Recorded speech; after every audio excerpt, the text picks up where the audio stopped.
Hello and welcome to the Hole in My Heart podcast. This is episode 259, The Myth of Good Christian Parenting. Yes, hello and welcome to the Hole in My Heart podcast, where we talk about how the gospel is good news for everyone every day. We're coming at you from the lovely WCSG radio studio in Grand Rapids, Michigan. And I'm your host, Lori Krieg. And next to me is my husband and favorite licensed therapist, Matt Krieg. Hey, Matt. Hi. How are you? Doing okay. I know you're doing okay because we did a good prayer session chat this morning, huh? Mm-hmm. I'm also doing okay. And I, if you're watching, look a little like Two-Face this morning. I've had this weird bump situation on my face, and yesterday I just got it cut off. This is more than you asked for when you started this episode, but they wanted to biopsy it because you shouldn't have weird things on your face. So hopefully when you guys listen to this, we've only had good news. And Lori doesn't look like Two-Face anymore. But this season, we are talking about how to become healthy disciples internally and externally who make healthy disciples. And we're going to be talking with Kelsey Kramer McGinnis, who wrote the book with her co-author, Marissa Franks-Burt, The Myth of Good Christian Parenting. Dun, dun, dun. What's it about? We are going to be diving deep with her about, is there good Christian parenting? Should we have a prescription? What does that mean to actually follow Jesus if we don't have a pathway? But Matt, who is Kelsey? Kelsey Kramer McGinnis is a musicologist, educator, and correspondent for Christianity Today with her PhD from the University of Iowa. Kelsey and Marissa Franks-Burt are co-authors of the book that we will focus on today, The Myth of Good Christian Parenting. All right, well, with that, we want to officially welcome Kelsey to the show. Welcome, Kelsey. Hello. Thank you so much for having me. We're super excited to have you, and we're going to ask you the question that we've asked every guest, and we were just joking before we started recording. We're like, do you have a Ken Boa or I don't know, all these Jesus people guys who did a lot of drugs sort of testimony. And I know we're not going to hear drug stories, but we are still going to hear the good news of the gospel in response to this question. If part of the gospel is I'm more sinful and flawed in myself than I ever dared believe, yet at the very same time, I am more loved and accepted in Jesus Christ than I ever dared hope. When was the gospel first good news for you, Kelsey, and how is it still? Yeah, I said before when we were recording, I was a very cool youth group kid who was never offered any drugs. I was not friends with the crowd of people who had access to the exciting things. But so a part of that, though, I think is probably like many of your listeners can maybe relate to, grew up as a very steeped in church kid. And I think partly because of personality and partly because of the culture of my community, internalized a message of what it meant to follow Jesus. That meant a lot of work and meant that it should always feel hard and meant that it involved a lot of striving under all circumstances. Right. And that anything that felt gentle was probably not good, right? I mean, anything that felt gentle or easy was probably a sign that I was doing something wrong.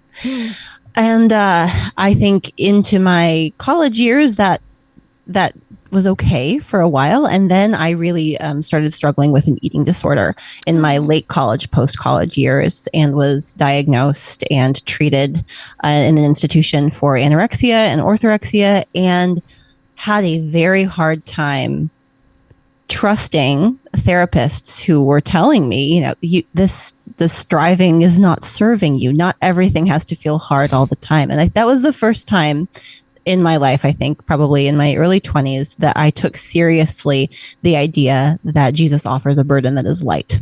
I don't think I had ever taken that seriously until then. I think that message had always been, I don't know how I had interpreted that message until then, but I certainly had not believed it and had been very skeptical of any part of a faith life that felt not hard, like everything is supposed to feel hard and disciplined and like striving. And that was the first time that I felt that, no, Jesus also offers something light, and he also offers rest that is not performative rest, but like real, actual rest for your soul and your body. And that I'm really grateful for that. It was a hard season that brought me there. And a lot of years of probably a version of faith that I wished had been different. But yeah, that's, I think, the first time I really, maybe not the first time, but it's the time that stands out to me as maybe the most formative. Very, very relatable. A couple of performers up in front of you right here. We can relate to that for sure.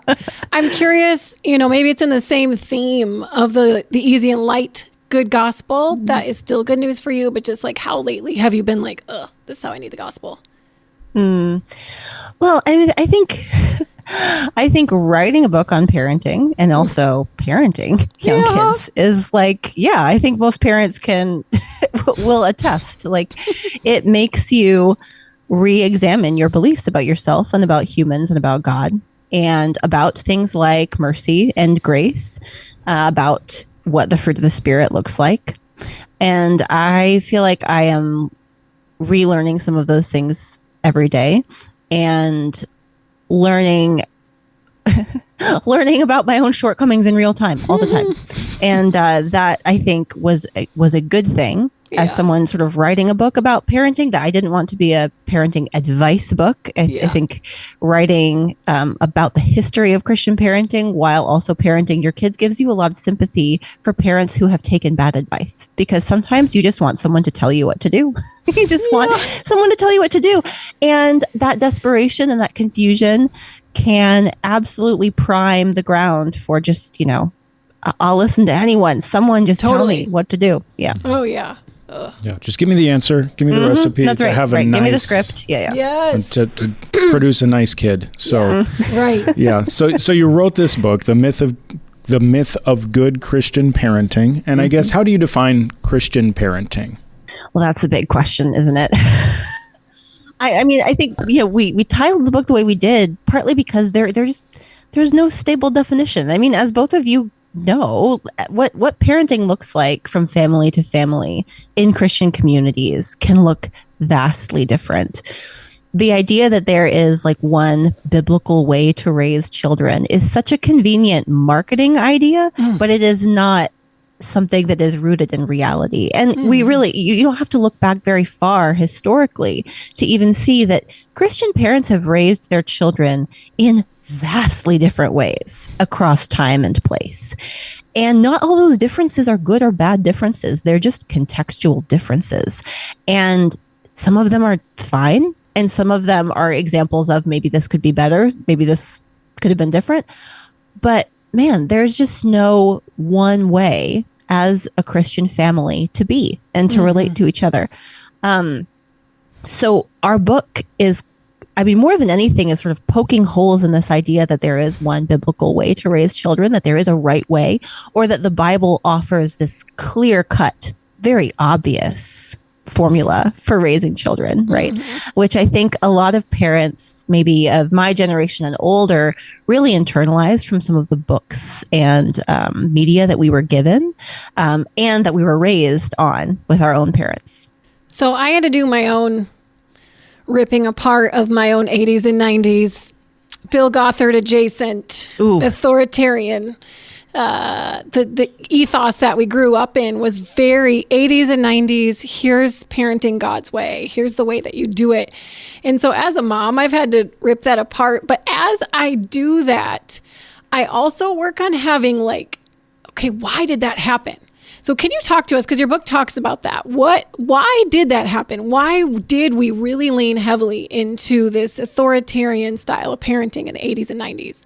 Yeah, that is a question that I wanted to start with in the book. I was a little nervous about having the first two chapters be this like deep historical dive. I thought maybe this will alienate some readers, but I actually think it's really helpful to understand that the books of the 70s, 80s, and 90s were responding to a very, very particular cultural moment in the United States. Yeah. If you think about the beginning of James Dobson's career, he publishes Dare to Discipline in 1970. Wow. 1970 is right as we've got Woodstock. We're in the midst of the Vietnam War. We have the civil rights movement. The United States is in a moment of cultural and political upheaval, right? Conservative Christians are struggling with how to respond to second wave feminism. Pop culture feels very out of control. You have the counterculture movement. You have fascination with psychedelic drugs. I mean, just think about all the things that happened in the year 1969, right? And then going into the 70s, parents of kind of across the political spectrum are worried and confused. And they're looking at this generation of young people who appear very anti-authoritarian. They're protesting, right? And everyone is sort of wondering what went wrong here. And James Dobson offers this response to answer that question. It's the kids these days don't have enough discipline. Like this is a failure of the parents. And he looks back and says, this is the fault of, people in psychology who have leaned into this trust yourself, you know more than you think you do, soft approach to parenting. If these parents had not failed to discipline their children, we would not be in this mess. So I can help you save the next generation of children. And his pitch is very much, it's not just about your kids, it's about the political environment. It's about the future of the United States of America, right? This is on the scale of saving Western culture. So his pitch about discipline has to do with so much more than just order in the household. He starts there. He's sort of like, you need to start there by instilling respect for authority, respect for parental authority in the home, but not just because your family needs to be healthy, but because that will have this big societal impact if we can do it right. And that message really lands with Americans, not just Christian Americans, but Americans who are maybe center to conservative, who are very, very worried and feel like what they're hearing from more liberal Americans is too soft. They're looking for something that feels a bit more decisive, that has the appearance of some moral clarity. And that book becomes this runaway bestseller. And I always tell people, if you're curious about it, go and read the 1970, the very first edition of Dare to Discipline. And what you realize really quickly is that it is a more conservative book than it is a Christian book. There is not a lot of Bible, Jesus, anything in this book really until the final pages when he's kind of offering this encouragement to mothers. And I think that is a great example of the ways these things get fused together. The idea of what it means to be a Christian parent and the idea of what it is to kind of raise kids according to conservative values that are in line with a particular political agenda. Those things get very murky. And that murkiness carries the Christian parenting book market through the 80s and 90s. So you talk about that context that's going on in the late 60s, 70s. The political factioning, the uncertainty, the everything going on. And as you were talking about it, I'm like, wow, that sounds a lot like today from a political, cultural landscape. I mean, maybe different things that people are turning to, but it sounds a lot like the cultural landscape that we're living today. And so I guess, have you seen, or are we seeing, kind of a resurgence of this same type of parenting culture?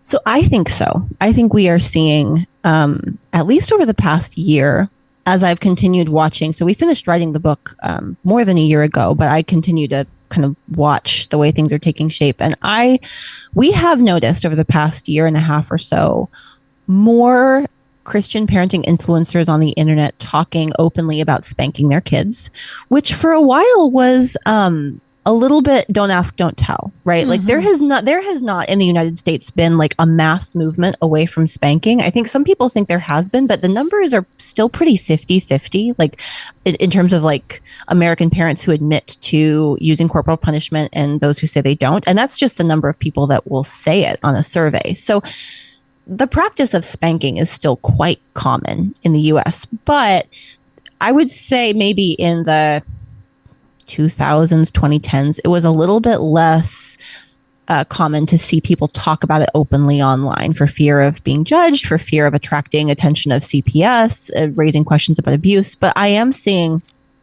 more mainstream Christian parenting influencers talk about the value of spanking. Recently, Christian influencer Maddie Pruitt-Trout talked about it on her podcast. She's a pretty big name influencer with a pretty widely distributed podcast.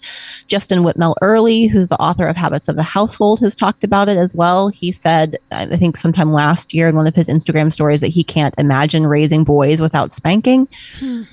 So that, to me, feels like an interesting tide turn. It's also just sort of a turning over, a generational turnover of like a new crop of Christian parenting influencers taking up that mantle.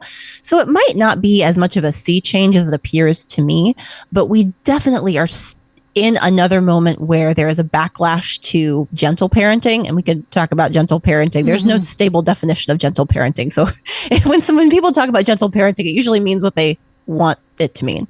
But there is a backlash to it. And Christian influencers are often leading that backlash, saying like, this is a cohort of, parenting gurus who don't believe in sin. You can't trust anything they say. And so the landscape is jagged. There are factions. Absolutely. You can go and find influencers who will kind of confirm beliefs about things like corporal punishment, or those who would say that it's not an evidence-based practice.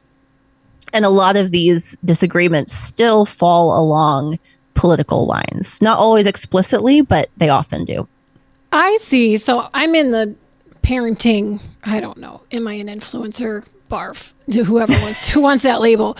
But I'm in this world now, for better or worse. And it's interesting to me looking at the left and the right, because both prey on fears. But the right preys on, oh no, all your kids are going to end up queer, basically, and not believe in sin and smoke a lot of pot, and they're going to destroy the whole world. And then the other side is like, okay, all your kids are going to end up like fascist, right-wing, evil Epstein people. And if you don't undo whatever your parents did, you are going to be the worst person ever. Everything is fluid. There is no sin. There is people who say there is no sin. So we see this, but they're both preying on fear, and they both have a fundamentalist legalism to them.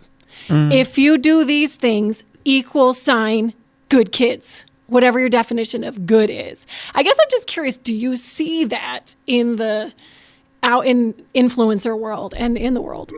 Oh, I mean, absolutely. And influencer world is like the worst place to look for parenting advice for that exact reason, right? Like, we're in the attention economy. Fear-based messaging captures your attention. So influencers have very little incentive to not be inflammatory, to not prey on those fears, right? To not post content that is going to inspire like enthusiastic yeses and really, horrified responses from the other side. So I think there's a lot to be said about the incentive structure of the influencer world and why it's a terrible place to be getting health advice, parenting advice, you name it. But yes, I mean, everyone is sort of preying on these fears. It is so easy to sell things to anxious parents, right? It is so easy. We buy things. I mean, I don't know about you, but like, I can remember so many things that I have purchased over the years for my kids, right? Like, yes, in the middle of the night, you're like, okay, this promises me sleep. Great. Add to cart. Like, whatever it is. Yes. It makes it such this, it's like a ripe niche market for grift. Totally. And yes, everyone is sort of preying on these fears, and it's so easy to do because most of it just isn't falsifiable. Like the inconvenient answer is, you as a parent don't produce the human being that grows up, right? Like you have much less control than marketers want you to think you do, right? In order for them to sell you something, they have to convince you that this thing has a certain amount of efficacy, and that what you do as a parent, like sleep is a great example of this. Sleep is just like, I mean, the sleep training courses, the blackout curtains, all of the different sleep suits, right? Like they're so good at convincing you you can do this. You can make your child sleep. And at the end of the day, there's just not a lot of evidence for most of that. And it feels so unfair. Take all my money. I will do 97.6 degrees and I will dance on my head for 1 minute. You'll do anything. Yes. And it feels so unfair to say, like, some parents just have kids that sleep well and some parents have kids that don't sleep well. And, like, of course, there are probably some things that make marginal differences, or maybe for one kid work, but we just don't know. We don't actually know. And I think there are so many things about parenting that are that way. I think as Christian parents, we especially want those answers when it comes to, like, the spiritual health of our children, the spiritual futures of our children. But we do not have evidence to support that there are, like, particular things that produce faithful followers of Christ from a parenting standpoint, right? But so many of these books want to convince you that they have the way to do it. And I think both more conservative Christians and more progressive Christians will kind of make outlandish claims about the kinds of things that produce virtuous people. Yeah. Because everybody sort of wants to have the monopoly on what produces virtue. And the answers to those questions are just so much more complicated. And your children are people with agency, and they will have to choose. They will have to become virtuous. There are things you can do to help them. But it's a really uncomfortable reality that we have less control than we think we do. I mean, there's so many different avenues that I would like to go down with that conversation. And okay, some of these things that we can't control are the way our kids act, the way our kids treat their siblings, the way they treat the world. How do we make sure that we're not, I guess, over-theologizing, assigning more meaning to a behavior than maybe what is there when it's just maybe a kid being a kid? Yeah, that is a really good question. And that's something we try to grapple with in the book. One thing that sent me down the rabbit hole of writing this book was reading the book Shepherding a Child's Heart by Ted Tripp, which is still a widely utilized resource. And one thing that he kind of encourages parents to do is to kind of put every unpleasant behavior in the good bad category, in the sin not sin category. And you can have a variety of beliefs about sin and sin nature in children and still learn about developmentally appropriate toddler behavior. Yeah. When the first time I encountered the term developmentally appropriate behavior, it was like a balm to my soul. And this goes back to my, like, performance self. My first response when I heard that was, okay, that sounds dangerous. That sounds like someone this is a mainstream person, this is not a Christian parenting writer, talking about developmentally appropriate behavior and tantrums. And my first response with my first, who was 1 at the time, was like, oh, this sounds dangerous. This sounds like an idea that's telling me that sin doesn't exist. This sounds like something that maybe is going to lead me and my kid astray.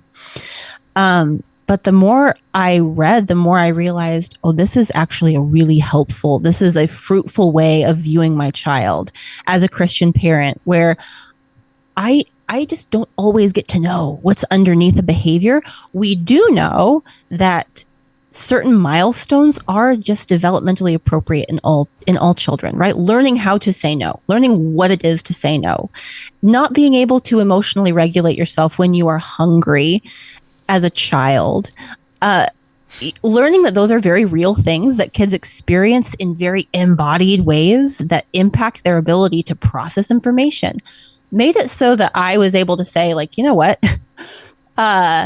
I can respond to the child in front of me by trying to help rather than trying to put the behavior in good, bad categories, especially when we're talking about, like, toddlers and babies. A lot of the resources that we read talk about spanking kids as young as 15 months old. Yep. And that just leaves so little room for a parent to respond to the child in front of them as a helper, as someone who's trying to do things like de-escalate and try to help give your child tools to get better at being a person in the world, Right. as opposed to being fixated on, is this Godward or not Godward behavior? Is this rebellion or is this something else? Like helping parents move away from that black and white framework. I don't think you have to lose your beliefs about sin in order to not be using that as your primary filter that you are viewing your relationship with your child through.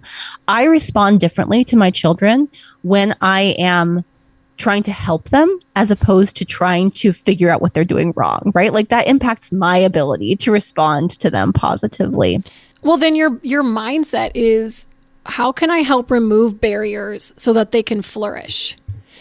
And there may be in all of the developmental, the hangry, the overstimulated, whatever, in the myriad of emotions that they're having in that moment, maybe there's an element of sin, but to be like, okay, let's find the sin first, but to be like, how can I help them flourish?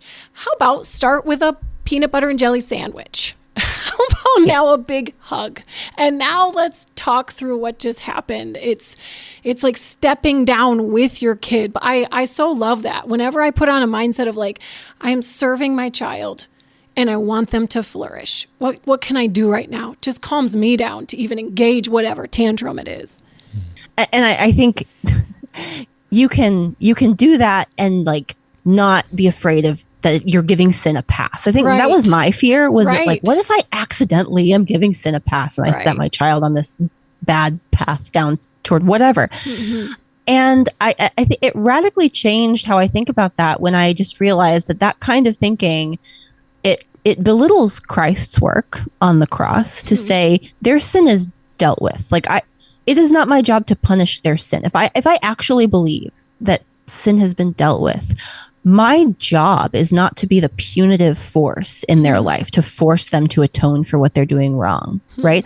I can help them learn to identify things that they are doing, right? It can be a much more teaching, learning, collaborative process when I let go of this idea that like, they will only learn if I make this painful for them. Well, that kind of thinking, I just think is really problematic. Well, and again, what is repentance?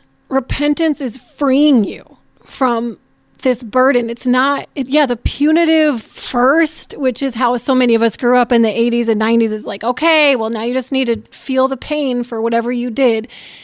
It's a challenging lens, I would say too. But like even the idea of like, okay, you hit your brother, you did whatever. Like the repentance is not, gotta feel the burn, buddy. You hit him, eye for an eye. It's okay, let's repent and restore here, because that's the greater lesson. What were you gonna say? Well, yeah, so much of this conversation is mirroring what I talk about with clients about accountability. Like true accountability is not, hey, you looked at something you shouldn't have, I'm taking away your phone now.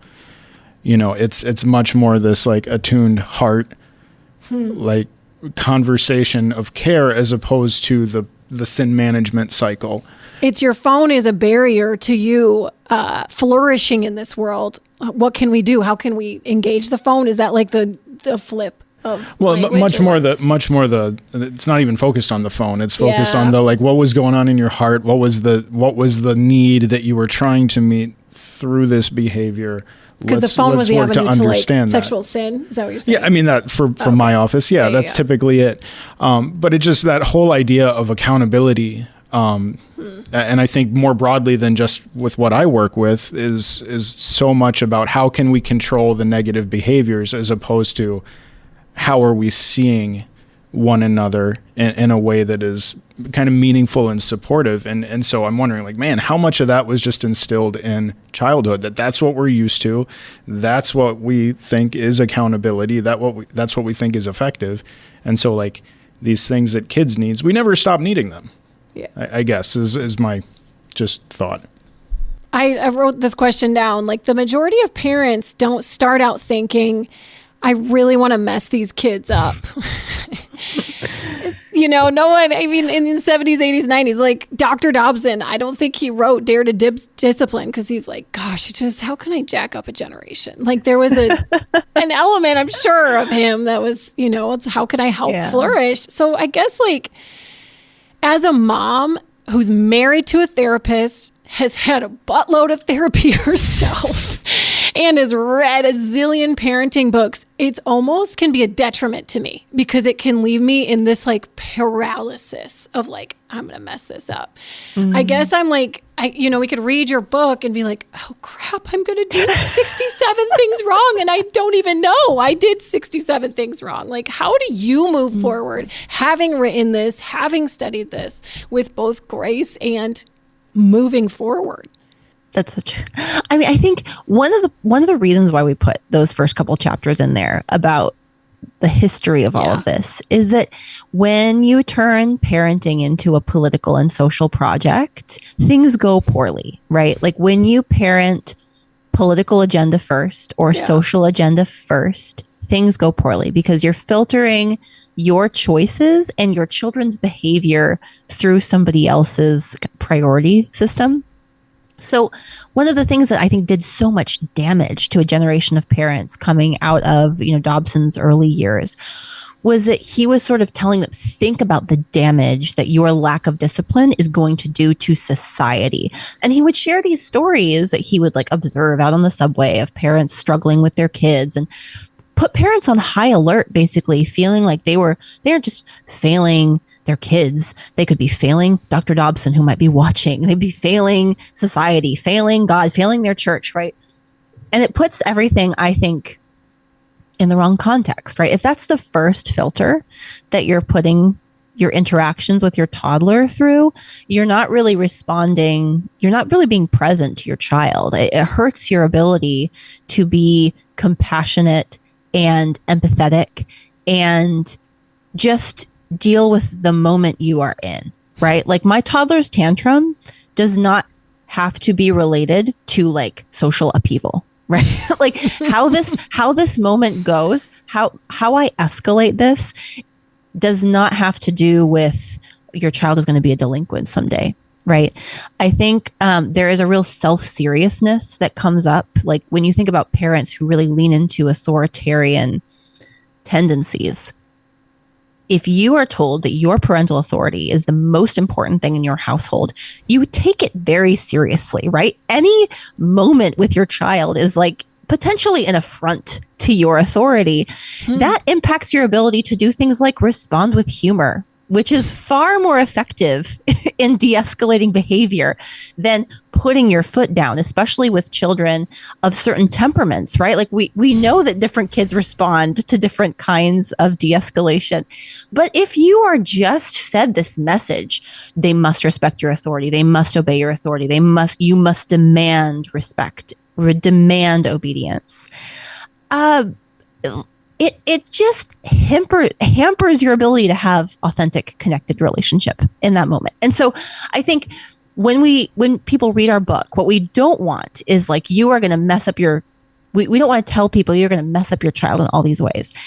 What we want to say is when you let someone else tell you what to be worried about all the time, you will be parenting according to someone else's agenda rather than your children.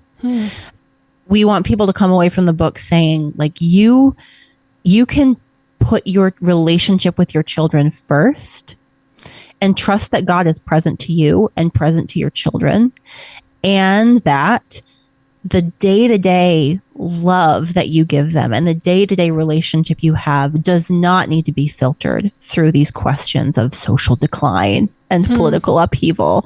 And my kids are going to become gang members and delinquents if I don't nip this in the bud, Well, what I love about that is, of course, where I'm like, okay, Lori, calm down everything you've researched. But 30 years of attachment research is huge. Is like being present with your kid, equal sign, healthy and attached human, which we just said there's no formula. But truly what you're saying is like, remove the formula, be present with your kid, laugh with your kid. And that is so much of like the meaty foundational goodness where all these, you can have more flexibility for tantrums and mistakes and what's sin and what's not, like if you just are present. I struggle with this and I've started to notice it more, because I still have this tendency from my own kind of upbringing and belief system. But the moment my brain goes into like how dare they say that to you? You can't talk to me that way. The minute I flip into that like demanding of respect and authority, that self-seriousness,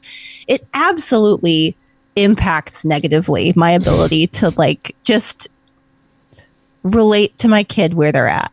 Right. It doesn't mean I don't care. It doesn't mean that behavior is okay in our house. It just means that like the stakes are so much lower and it's going to be okay. And it's going to be okay. It's going to be okay. So true. That's the word. That's the word for today. Don't need to move into self-protective parenting. Right. That's such a good way of putting it. Could you say more about that? I know. That's just like, that's such a good way of putting it. Well, I mean, okay, so I am not a child play therapist or anything, but like I do a lot with couples work and like emotionally focused therapy. And if you go into Gottman and everything, like what are one of the four horsemen is defensiveness. And so if that's affecting 4 horsemen of like your marriage is falling apart. Yeah, there's criticism, defensiveness, stonewalling, contempt, I think, if I'm getting them right. Anyway, defensiveness being one of them. And if that is can have such a drastic effect on marital relationships or any close adult to adult relationship, like how much more is that going to affect a kid when they're like, I have no idea what's going on, but all of a sudden dad's yelling at me or mom's yelling at me or whatever. And the lack of attunement, if we're defending our right to be authorities or if we're defending something else, like it just, I don't know, self-protective stance is usually not a place to find connection. And so, I don't know. That's so good. I love that. That's I know. Such a helpful framework. So I was like, okay, we're going to need to talk about that more because you're right. The kids can't. It's from a parent's insecurity. It could come from like, I'm not okay because you're disrespecting me, which I can relate to that. But if we're actually like, I'm okay in Jesus and not every sentence back and forth between me and my kid is this like end of the world and social stratosphere. Like it's not the end. I don't know. There's an easiness. There's a sweetness that can come. So we just said a few hopeful things. What is your hope right now for parents and disciple makers of the next generation as you're looking at 2026 and beyond, having gone backwards, as you're looking forward? What's your hope right now? My hope is that parents start to, one, feel free to look outside of the kind of tried and true Christian parenting resource world. A lot of the same books and ideas and resources just circulate and are recycled. I can't tell you how many people I've talked to whose churches still use Ted Tripp's Shepherding a Child's Heart, the book and the videos in their church parenting classes. Wow. And I think there is a real fear that we cannot trust non-Christian parenting resources. There's real danger in that. And I am hopeful that I do think that sentiment is changing a little bit. I'm seeing glimmers of, parents going to people like Tina Payne Bryson and Dan Siegel, going a little bit and starting to get curious about childhood development, starting to get curious about questions of emotional regulation as we get more and more information. I think there is a growing cohort of Christians who are comfortable looking to those kinds of resources. So that makes me hopeful. I'm hopeful that parents can start to feel more freedom in where they go looking for information. But I'm also hopeful that parents can feel free to trust themselves a little bit more. I know for a lot of Christian parents, that sounds like dangerous. You get the heart is deceitful above all things. I don't want to trust myself. But Dr. Spock's 1948, Trust Yourself, you know more than you think you do, was geared toward mothers who felt like they had no parental instincts, right? He was trying to deal with these mid-century moms who were alienated by modernity and didn't think they knew how to do it. And Dobson hated that. And now I think there's a way to turn to parents and say, it's not so much that every instinct you have is going to be right. It's just that you know your children better than any of these authors do. You know your children, you know your family, you know your spouse, you know what your tendencies are, hopefully, as you grow in sort of self-awareness as a parent. Right. And you will know how to make choices better than an author does. And you have you are free to read something that a Christian you respect says and say, that's not going to work for our family. Like, you are free to look at that post by that influencer that's like, biblical parenting is X, and say, I don't think so. Like, you can trust that. You can trust that discernment. And I would just, in general, love to free people from the idea that there is a biblical parenting in general. Yes. I'd be so hopeful if we could leave that language behind. I know. It's just neediness and Jesus, and every day leaning in toward him. I love that. Matt and I were just talking this morning. I was like, the phrase, the mind of Christ, keeps coming to mind. And so what you're saying right now, that's what's coming back to mind, just 1 Corinthians 2, where it says, we have the mind of Christ because we have the Spirit in us. And that was so confidence boosting in me, even in the few hours I've already had awake this morning. It's just meditating on, like, we have access to the Holy Spirit, which gives us the mind of Christ. And that can help us, as you're saying, as we get to know our kids, as we stumble through this disciple-making thing with them, we can have confidence that the Holy Spirit's in us. That's pretty incredible. Mm-hmm. Yeah.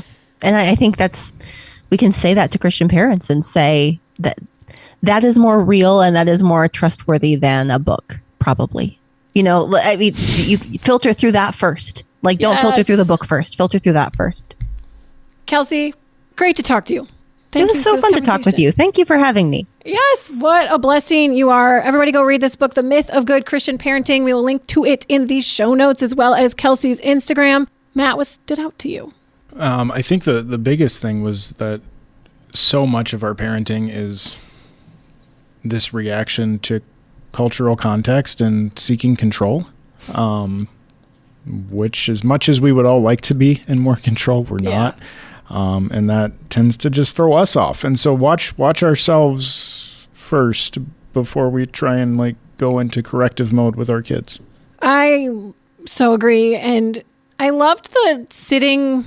I just was like picturing, there was a part of our conversation where I was just picturing our kids and those who don't have kids, but you have people you're discipling, and just like pictured us sitting around and just being present, just hanging out and enjoying and not filtering it through. Am I doing this right? Am I doing this wrong? Am I saying the right sentence? Am I saying the wrong sentence? Which I can totally get caught in that. And I don't want to pass it on to my kids or others we are leading. So I was like, oh yeah. And then of course I think of a study immediately. I'm like, oh yes, that's totally attachment. There's so much research behind that. But even if I could finally shut that part of my brain off and just be present, it just makes relationships so much better. So really appreciate it. All right, that's it. If you guys like the podcast, would you take a minute to rate and review or share it with a friend? We really appreciate hearing from you on those reviews, but really just if this would be a blessing to someone you know, pass it along. Grab Kelsey's book and more. But thanks for joining us today. We appreciate you guys. Thanks to Kelsey Kramer McGinnis for joining us. Thanks to WCSG for hosting, to Bethany Sanderson for doing the video, Steve O'Neill for doing the audio. And for all of us here at the Home My Heart Podcast, we'll see you next time.